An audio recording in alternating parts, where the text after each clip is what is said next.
تو جو بندہ اپنے نفس کے عیبوں پر خبردار ہو جاتا ہے تو کیا اس کو تکبر آئے گا؟ بس اللہ تبارک و تعالیٰ کو تکبر نہیں پسند اپنے سامنے کسی کا. وہ گناہ ہونا، گناہ کرنا اس کا کسی بندے کا وہ معاف کر دے گا، لیکن تکبر کے بارے میں بڑی سخت وعید ہے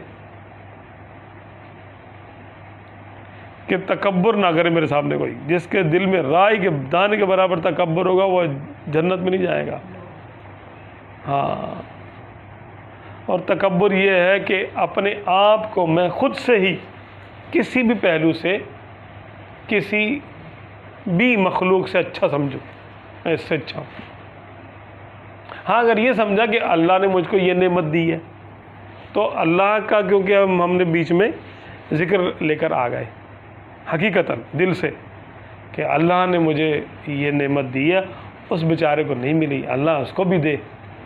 ٹھیک ہے، تو یہ اب شکر میں آ گیا، یہ تکبر نہیں ہے اور خیر خواہی میں آ گیا.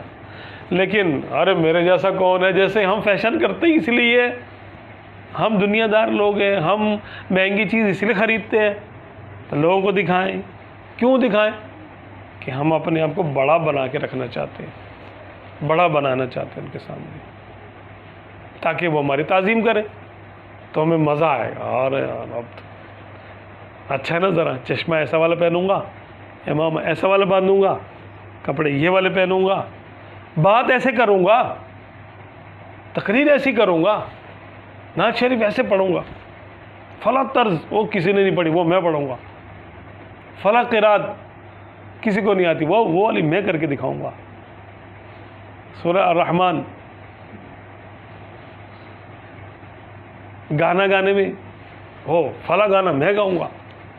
فیشن اس کی طرح کا فیشن دیکھو، بارات میں جاتے تو سارے دولہا بنے ہوتے ہیں، اگر اس نے دو یعنی جو نا وہ ڈانٹ ڈالے ہو تو پہچاننا مشکل ہو جاتا ہے، یار یہ دولہا کون ہے بھائی.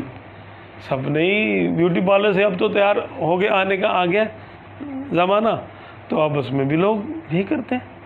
وجہ کیا ہے؟ کہ بس لوگوں میں نمایاں ہونا، تکبر، اس کے پیچھے تکبر نہیں تو اور کیا چیز ہے؟ عاجزی ہے، عاجزی تو نہیں. شکر ہے، شکر بھی نہیں ہے. شکر تو ہم جانتے ہی نہیں شکر کیا ہوتا ہے، کوئی تربیت نہیں ہوئی ہماری. تکبر کے لیے تربیت کی ضرورت ہی نہیں ہے، نفس تو پہلے تکبر جانتا ہے. اس سے آگے کوئی